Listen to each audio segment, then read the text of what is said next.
ও মুসলমান, কথাগুলো মনোযোগ দিয়া শুনবেন। আমার আপনার নবী মুহাম্মাদুর রাসূলুল্লাহ সাল্লাল্লাহু আলাইহি ওয়াসাল্লাম বলেন, আমার উম্মতদের মধ্যে শেষ জামানার দিকে কিয়ামতের আগ মুহূর্তে আমার উম্মতদের মধ্যে এমন একটা ক্ষণ সময় চলে আসবে, যেই সময় মানুষকে হত্যা করতে কোনো কুণ্ঠাবোধ হবে না। মুসলমান আল্লাহর গোলাম, সেই সময় মানুষকে হত্যা করতে অন্তরের মধ্যে একটু আঘাত লাগবে না, কোনো প্রবলেম মনে করবে না।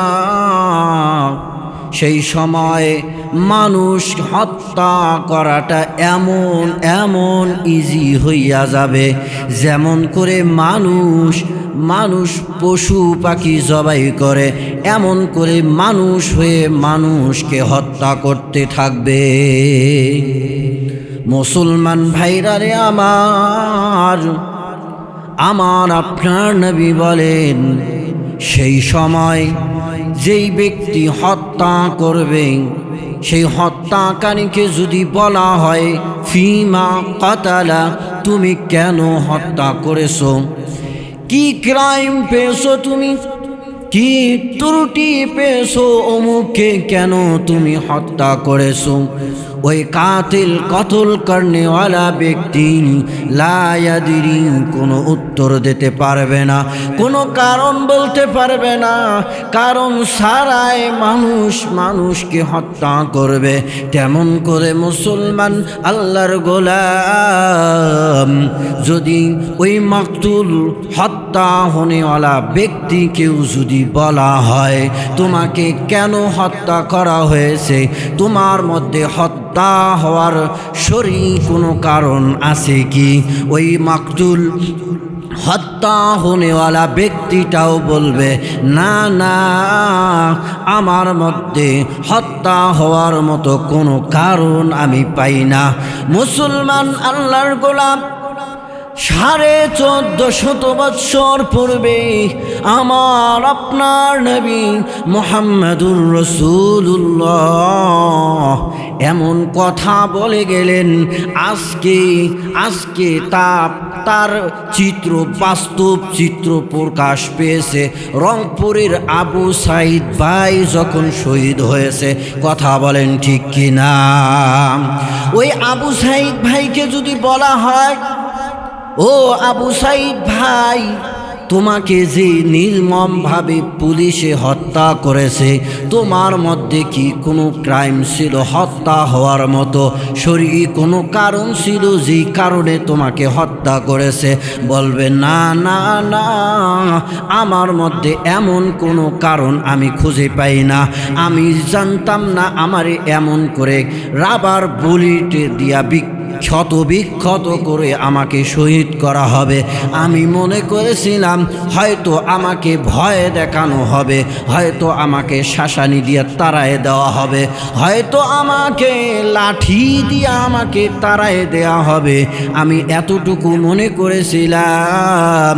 কিন্তু নিষ্ঠুর প্রশাসন আমাকে একাধিক গুলি করে আমাকে শহীদ করে দিয়েছে। ও মুসলমান, তেমন করে ওই নিষ্ঠুর জালেমকে যদি বলা হয় তুমি কোন কারণে তুমি এই আবু সাইদকে শহীদ করে দিয়েছো, উত্তর দিতে পারবে না। আমার আপনার নবী বলেন, লা ইয়াদরিল কাতিলু ফিমা কাতালা ওয়ালা ইয়াদরিল মাকতুলু ফিমা কুতিলা। কেউ উত্তর দিতে পারবে না, পৃথিবীর মানুষও উত্তর দিতে পারবে না। কথা বলেন ঠিক কিনা? মুসলমান ভাইরা, আজকে এই 1450 বৎসর পূর্বে যে কথা বলে গেছেন আমার আপনার নবী, তা একদম বাস্তব চিত্র আকারে আবু সাইদের মৃত্যুর মাধ্যমে প্রকাশ পেয়েছে। কথা বলেন ঠিক কিনা?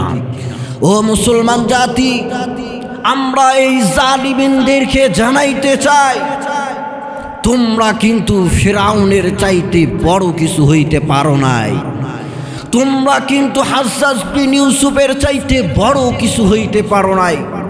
হাজ্জাজ বিন ইউসুফ জালেম ছিল, তাকেও ছেড়ে দিয়েছে, ঢিল দিয়েছে, কিন্তু ছেড়ে দেন নাই।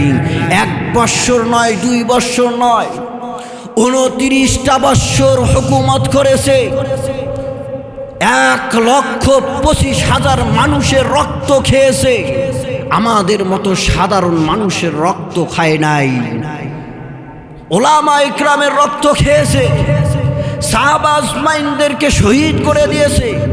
আব্দুল্লাহ ইবনে জুবায়েরের মতো বলিষ্ঠ ঈমান, তিক্ত ঈমান, দীপ্ত ঈমানদারি আব্দুল্লাহ ইবনে জুবায়েরকে পর্যন্ত শহীদ করে দিয়ে গাছের সঙ্গে উল্টো করে লটকায় রেখেছিল এই হাজ্জাজ বিন ইউসুফ।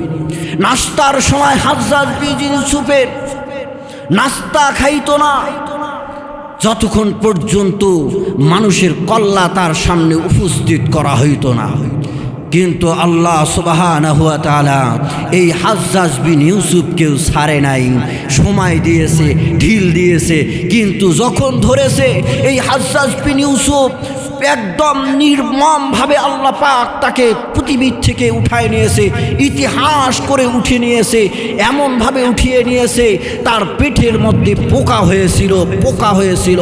ডাক্তাররা পরীক্ষা করতে গিয়া একটা গোস্ত টুকরা পেটের ভিতরে সুতা দিয়া ঢুকাই দিয়া ওই সুতাটা কিছুক্ষণ পর টেনে দেখে ওই পোকা মাকড় পেটে এত হয়েছে যে গোস্ত টুকরা খেয়ে শেষ করে দিচ্ছে।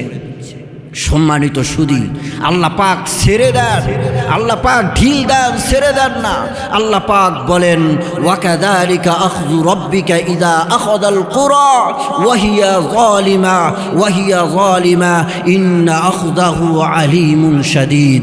আল্লাহ সুবহানাহু ওয়া তাআলা বলেন যুগে যুগে জালিমিন সম্প্রদায়কে আল্লাহ পাক ধরেছে, জালিমিনদেরকে ধরেছে। ধরাটা কেমন ছিল? ইন্না আখযাহু আলীমুন শাদীদ, দর্দনাক, কঠিন, শাস্তিকর এমনই হয়ে যাবে। আমরা আশা করি, আমরা সান্ত্বনা নেই এটা দিয়েই, জালিমের রক্ত যারা মাজলুমের রক্ত খাবে ওই জালিমিনদেরকেও আল্লাহ পাক এক সময় ধরবে ইনশাআল্লাহ।